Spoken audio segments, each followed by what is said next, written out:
কথা হ'ল মানে কি এটা ল'ৰাই সুধিছে যে পুলিচৰ চাকৰি কৰি স্কৰ্পিঅ' ল'ব পাৰে নহয়, সেই বৰ বেলেগ এটা কণ্টেণ্টত মানে কথাটো সুধি দিলে। Hello' guys, good morning. যিহেতু আজি আমি ট্ৰেন্সফাৰ অৰ্ডাৰ কপিটো উলিয়াবলৈ যাওঁ, লগতে আপোনালোকক এটা কথা কৈছোঁ, ল'ৰা এটাই কমেণ্ট দিছিল, কমেণ্টত মানে সুধিছে যে আপোনালোকৰ মানে কি পুলিচৰ চাকৰি কৰি স্কৰ্পিঅ' কিনিব পাৰে নহয় সুধিছে।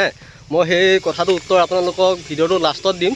চ' এতিয়া বৰ্তমান আমি যিটো ট্ৰেন্সফাৰ অৰ্ডাৰ ওলাইছিল, ট্ৰেন্সফাৰ অৰ্ডাৰটো কপিটো উলিয়াবলৈ গৈ আছোঁ। আপোনালোকে ভিডিঅ'টো সম্পূৰ্ণ চাই থাকক, আপোনালোকক বহুতখিনি তথ্য এইটো ভিডিঅ'ৰ জৰিয়তে জনাম। চ' ৱাটচ কৰি থাকক। শ্ৰীজিঅ' টকতে অৰ্ডাৰ কপিটো লৈ গৈ আছে হাতত, এইটো দেখিছে নহয় অৰ্ডাৰ কপি লৈ হাতত, এইটো শ্ৰীজিঅ' টকতে আমাৰ। আৰু মানে আমাৰ চেণ্ট্ৰেল মেছৰ এতিয়া বৰ্তমান জলকীয়া নাইকিয়া হ'ল বোলে, জলকীয়া লৈ আহোঁ এই লিকাৱলী বজাৰৰ পৰা। গাইজ, আজি যিহেতু বহুত গৰম পৰিছে, তো এতিয়া মানে কি আপোনালোকক এটা কথা কৈ দিওঁ, মোৰ যিহেতু আপোনালোকে সকলোৱে গম পায়, মোৰ আৰু এটা চেনেল আছিল যিটোত মই আপোনালোকৰ 8,500 ছাবস্ক্ৰাইবাৰ আছিলে, যিটো চেনেলত মই এতিয়া কাম কৰা বন্ধ কৰি দিছোঁ। কাৰণ মানে কি আপোনালোকৰ মানে কি কণ্টেণ্টবোৰ মানে নোপোৱা হৈছোঁ। কণ্টেণ্ট নোপোৱা হোৱা মানে মেইন কাৰণটো কি, এতিয়া ইণ্টাৰভিউ যিহেতু চেছ হ'ল, কাট অফৰ ওপৰত বনাব দিছে, কাট অফটো বহুত মাথা লগাবলগীয়া আৰু ভুল হ'লে নিজেও বেয়া লাগে কাট অফৰ ওপৰত ভুল হ'লে। চ' সেইবাবে মই সেই চেনেলটোত ভিডিঅ' বনোৱা নাই, যিহেতু 8,500 ছাবস্ক্ৰাইবাৰ আছে পাৰ্থপ্ৰতিম ব্লগছ, সেইটো চেনেল চাই লওক আপোনালোকে।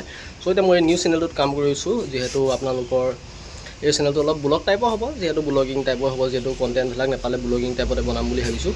আৰু সেই চেনেলটোত মোৰ বহুতে ভাল পোৱা ল'ৰা ছোৱালী আছিলে, যিহেতু 50% মোৰ ধেমাজি ডিষ্ট্ৰিক্টৰ আছিল। ধেমাজি ডিষ্ট্ৰিক্টৰ কেণ্ডিডেট বহুত আছিলে, মই সেইকাৰণে ভাল লাগে। ধেমাজি ডিষ্ট্ৰিক্টৰ সকলোৱে মোক ছাপোৰ্ট কৰিছিল আৰু সেইবাবে মই বহুত ভাল লাগে। ধেমাজি ডিষ্ট্ৰিক্টৰ কেইটামান ল'ৰাক মই লগো পাইছোঁ, যিহেতু আপোনালোকৰ কি বুলি কয় ৰিয়েলত লগ পাইছোঁ। ইউটিউবত ভিডিঅ' বনোৱাৰ পিছতো সিহঁতি আহি মোক লগ কৰিছিল, বা সিহঁতক নিজে লগ পাইছোঁ, বহুত ভাল লাগিছে। ভাল মানে লগ কৰি বহুত ভাল লাগিল সিহঁতকেইটাক। আৰু এতিয়া যিহেতু যামগৈ, এতিয়া আপোনালোকে যদি চাই আছে ছাপোৰ্ট কৰিব, যদি আগৰ নিচিনাই ভাল পায় আপোনালোকে। আৰু এতিয়া বৰ্তমান আৰু এটা কথা হ'ল মানে কি এটা ল'ৰাই সুধিছে যে পুলিচৰ চাকৰি কৰি স্কৰ্পিঅ' ল'ব পাৰে নহয়, সেই বৰ বেলেগ এটা কণ্টেণ্টত মানে কথাটো সুধি দিলে। চ' নোৱাৰে বুলি নকওঁ, পুলিচৰ চাকৰি পাৰিব, যিহেতু প্ৰথম চেলাৰীটো বহুত কম থাকে, আপোনালোকে সকলোৱে গম পায়, 35 to 38 থাকে। চ' প্ৰতি বছৰে চেলাৰী বাঢ়ি থাকে, 3,000 4,000 তেনেকুৱা চেলাৰী বাঢ়ি থাকে। এটা টাইমত আপোনাৰ লাখৰ ওচৰা ওচৰি চেলাৰী হ'ব, যিহেতু 2026ত কি বুলি কয় 8 পে কমিশ্যন আহিছে, তাতো আপোনালোকৰ 8-10,000 বাঢ়ি যাব। চ' আপোনালোকে 45, 48 তেনেকুৱা প্লাছ আপোনালোকে চেলাৰী পাব। চ' স্কৰ্পিঅ'খনৰ দাম আপোনালোকে 20 লাখ টকা, আপোনালোকে নিজে ভাবি চাওক আপোনালোকে ল'ব পাৰিব নে নোৱাৰে। চ' মোৰ হিচাপত ল'ব পাৰিলেও আপোনালোকে খৰচটো মিলাব নোৱাৰিব, কাৰণ ইনষ্টলমেণ্ট আহিব বহুত পিছত, বয়স হোৱালৈকে পাৰিব। তেতিয়া 1,80,000 1 লাখ দৰমহা যেতিয়া হ'ব তেতিয়ালৈ আপোনালোকে পাৰিব। যিহেতু এতিয়া বৰ্তমান মানে কি আপোনালোকে এইটো চেলাৰীত মোৰ হিচাপত নোৱাৰে, যিহেতু আপুনি নিজেও চলিব লাগিব আৰু হেৰি কৰিব লাগিব। ইনষ্টলমেণ্ট মাৰোঁতে আৰু তেল ভৰাওঁতে আপোনালোকৰ হাৱা বাৰ্চ হৈ যাব, বুজিছে নহয়। চ' এইটো কাৰণে নোৱাৰে বুলি নকওঁ, পিছলৈ পাৰিব, যিহেতু চেলাৰী পিছলৈ ইনক্ৰিজ হ'বগৈ।